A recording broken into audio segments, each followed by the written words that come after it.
So if you go to Tamara's page, right? So we go back again, we go to our class, right? We have Tamara's page, and then we have all these recipes here. I mean, I have recipes here because because it was easy just to demonstrate as a project, right? I could just copy and paste something, and that was great. But another thing that she has a photo album as well, right? I don't know where I stole those pictures. All right, but she also has ancient tales. And look at these ancient tales. Right, so it's not coming through very well because Google has changed its permissions. But I show you where this this particular Chinese tale comes from. I just have to load it and stop it. All right, so let's have a look where I will find it. So the way to find it is, I'll show you how to find it. I go to Google and I type my name, which always is helpful, Ania Lian. I think it's Chinese blog, but I'm not sure. LOTE Chinese, great. So it's me and someone I met. So this is really crazy, just to show you what you can do with children. Like I cannot, so we're just talking now about the website itself, right? What you can do as you create website, as opposed to how to inspire children in order to create a website. So they're two different things.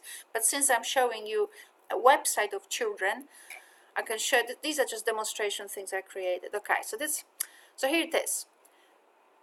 So Tamara has this ancient tales project, right? So what they did, they studied this story. It's a old Chinese story. You can actually find it maybe spoken, because this one is written like this. So maybe you can analyze it written or not with children, up to you. But that's later on, like lesson 8 and 9, right? But what I did also, and you can also do, once children have read the story and understood the story, right, through YouTube and all of that, what you can also do with children is actually do this. Look what I did. I produced a PowerPoint, a story based, a presentation based on that two pots ancient Chinese story. I produced a presentation, and it's on a blog. The blog is showing it way better than the website. It will show it. It's just gonna take a year. We've got time, right? Where are we hurrying? Maybe that will not show. Anyway, so I uploaded that story on AuthorStream. So it actually allows you see AuthorStream to upload things. Traditional Chinese Tale Series. This presentation was made by Ania Lian from Ni Hao Hai. Traditional Chinese Tale Series. This presentation was made by Ania Lian from Ni Hao Hai. The Tale of Two Pots. Once upon a time, an older Chinese woman had two cans. One happy one and one not happy. The unhappy can complained that the tale of two pots. Once upon a time, an older Chinese woman had two cans. One happy one and one not happy. Okay, I think there's some problem with playing of a story. So one happy one and one not happy, right?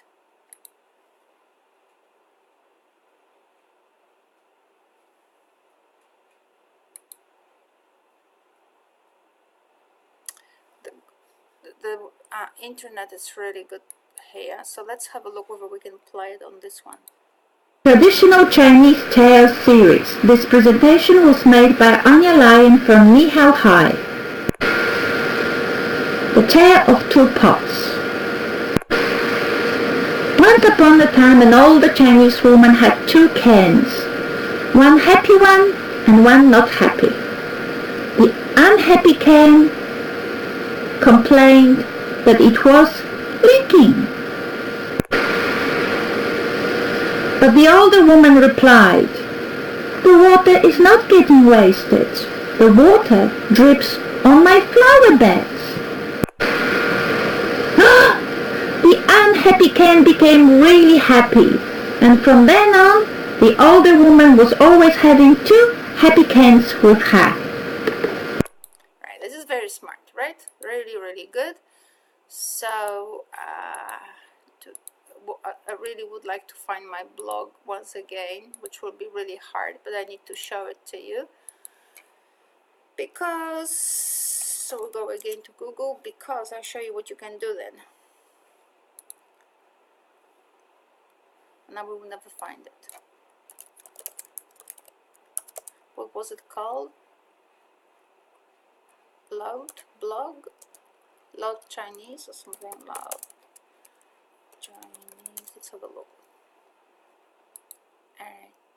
So you can see that we can have in our blog or website, better blog, we can have not only the YouTube embedded with a story, we can have our own story that we actually create with children, right? Our own little retelling of a story. Now it's really important to do these things because we have Amy Norman from Parab School. She actually got children to actually retell a story, and they were recording themselves on iPads, and it was amazing. One child who actually never spoke, and everybody could swear that she had some difficulties with actually producing extended speech.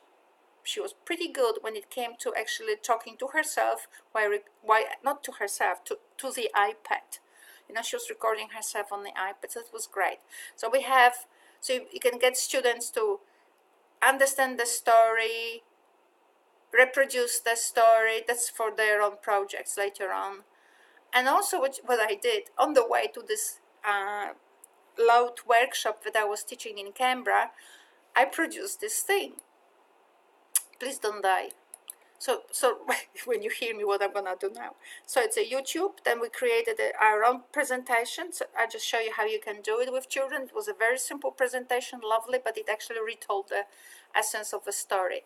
And now listen to this. I've got these penguins. You can have actually happy cans, right? I just, never mind. So you have an older lady had 2 pots. One was happy, one was not. But the lady did not mind and explained the things all right. This put both pots in good mood from then onwards and for good. Yeah, I created that poem. Right, you can do it with children. So now, from a little tile of 2 pots, which was something about doing something for the website, a project or whatever, we have a PowerPoint presentation where children actually retell the story, and then we also have our own song, right? If I could create that song, you could create that song, or way better, right? But that's what I'm saying. You can be so creative. But now coming back to teaching. So where were we? We were somewhere here. So website in Chinese, obviously Google Translate. And you notice it that this is part 2 of our little presentation because my microphone broke, so I had to re-record part 2. So I'm doing the second time while you're hearing this first time. So I can't remember whether I explained in my part 1 how Google Translate works, but I will explain now. So Google Translate. So when you do something in Chinese or with any other language, you go Google Translate, and then you say I love you in English, you say in Czech, and then you play. You see this thing? Milujete. Yeah. So, but as this thing is Milujete. talking, you can actually buy a software that records this, records whatever the computer is saying. You can use the software I'm using, which is TechSmith software. It's Snagit. TechSmith is the company. Software is called Snagit, which has also Camtasia. So that's what I'm using now. but you can just buy some other software. So basically, if you record a whole text in for the website and you record it here, so I love you every time you say to me the same blah blah blah blah blah for the website, right? So imagine it Miluji says, tě velmi dlouho, když mi říkáš totéž. yeah, there you go. So you can record something like this and put it in so many languages, right? So you can copy and paste, and children are learning copy and paste, and they also are learning ICT skills at the same time. So that's great. So Google Translate works like this. So what I did here, I showed you how to actually go about first inspiring children to actually want to create a website. So we've got all these 6 stages here, and as I said, it's very hard for me to explain what to do in each stage on one slide. So here you have 2 stages, stage 1 and stage 2. Here you have stage 3 explained, and these ones became gray. Here stage 4, here stage 5, and so on, and summarizing, so you can read. Now, one of the things I wanted to remind, okay, I probably did it. I can't remember when the computer broke, so I can't remember whether this belongs to previous one or whatever. But when you work with children using TalkTyper, right? So you say things like, "My name is Ania." Great, that's a good spelling. Not mine, but it's a very popular spelling all over Europe. All right, so remember to be patient, right? So you can copy and paste this to the avatar, the whole thing, right? You can, and the avatar will read it. My name is Ania. But the kids don't have an idea. At least theoretically, they have no idea. Some of them do, some of them don't. But we have words, that we have letters, and we need to put spaces here between them, right? So we can actually check how much is said when we actually only tell the avatar to read this, M only. You say to children, we'll read M only. No, you don't say that. We'll say, what will happen if we just play this? M. Oh my goodness, that's not like my name is Anya, right? It's different, right? So maybe we need to copy some more words. How many? 2 or 3? They will say 3. Accounting, right? We'll just copy that and we put it there. My N. Right, so what we're doing is not getting it right, which is what a lot of people in education tell us. We have to teach explicitly, clearly, and they have to get always the right answer. What we are actually doing is following the understanding that the brain, I have it somewhere written, but I don't know where I wrote it. Here. That the brain, that in order for children to learn, they need to experience a question, right? So what will happen when we press one letter, put one letter into avatar, or 2 letters, or 3 letters, or many letters, right? So you can say, we can say, okay, so if we just put my, and then we put some more letters, like that, what will happen now? Million. Well, that's nowhere near my name is Anya, right? So what you're doing now is, in fact, when the brain experiences a question, that question is in the right brain hemisphere, right? So now what has to happen is, so the child freezes, the emotion is negative, because right hemisphere generates negative emotions.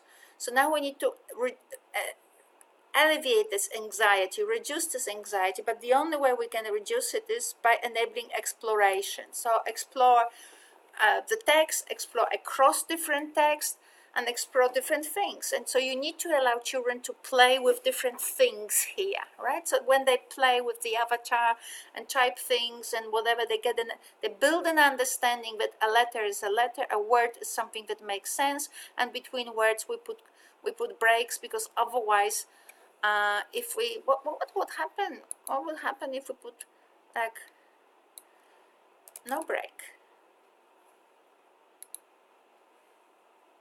My name.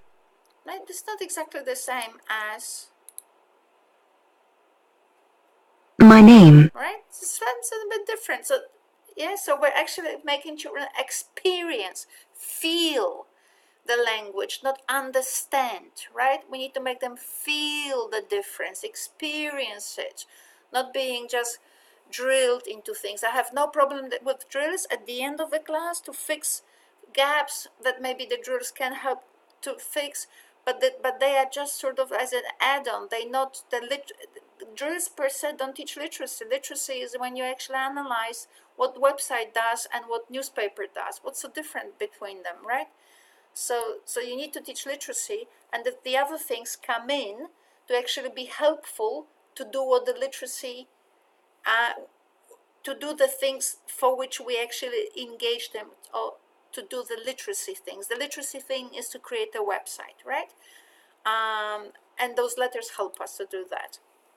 So that in the disturbance stage, what I wanted to raise here, we have a little problem here, because what happens is that we're not really, when we had the lion and the mouse, right, and we were to actually say, determine what emotion is the disturbance stage evoking in us, right? So the disturbance, so the lion and the mouse, so story goes like this. Once upon a time, the lion was lying under the tree, right, tired, frustrated, so obviously was not feeling that happy, right, because was frustrated, tired after the morning hunt, so he was lying under the tree and kind of taking it easy, and the mouse crawled over his back, right? So, oh my goodness, what emotion is this evoking me? What does it make you feel? Oh my god, I'm terrified for the mouse. He's gonna eat her, or eat it, or eat him, either way. So it's gonna eat the mouse. So that's that. But with something like a website that looks lovely, right? I mean, let's go to homepage, and you can actually create maybe a prototype of a website for children, so that you can show them what other websites look like, so make it nicer than what I did. But you can't say disturbance here, right? So setting the focus, how does it make you feel? What makes you feel here nice, welcoming, inviting, makes you feel whatever you read, what I've written there, and you can look for more synonyms so that you expand children's emotional vocabulary. Great. But disturbance, what questions would you ask to prompt a discussion, right? What question? What disturbs you here? No. So very often when you don't have enough theory, you might not know now what to do. You may get confused. But in class on campus, I had the theory. So the theory says every communication is a response, right? So when I talk to you, what I'm doing now is a response to two things: to the need that you have as students in my unit, right? And you have to have access to my most recent lectures, and you should know what we've done on campus, so that you can actually learn from those experiences. And the other response that I'm reacting to is I'm trying to think what questions you might have in order for me to generate some help. And I'm thinking maybe you will, in a case of a website, like when you're dealing with children's website and you're trying to analyze it emotionally, disturbance might actually surprise you. You might not know what questions to ask. And the question to ask here is, why did the child create this website to begin with, right? So what is it a response to? What is it a response to? And what's any of our online engagement a response to? It is, we want to share, we want to participate, we want to be part of this global world, right? So one way or another, children will give you reasons, and they might give you better reasons than I have. So if you find some really good responses one day, please email me, because I need to theorize those answers. But yeah, so read through this here, but I just wanted to point out to you this little sort of problem that you may run against when you think, oh, pink, lovely website of a child, and what's a disturbance? Disturbance is, what is it a response to, right?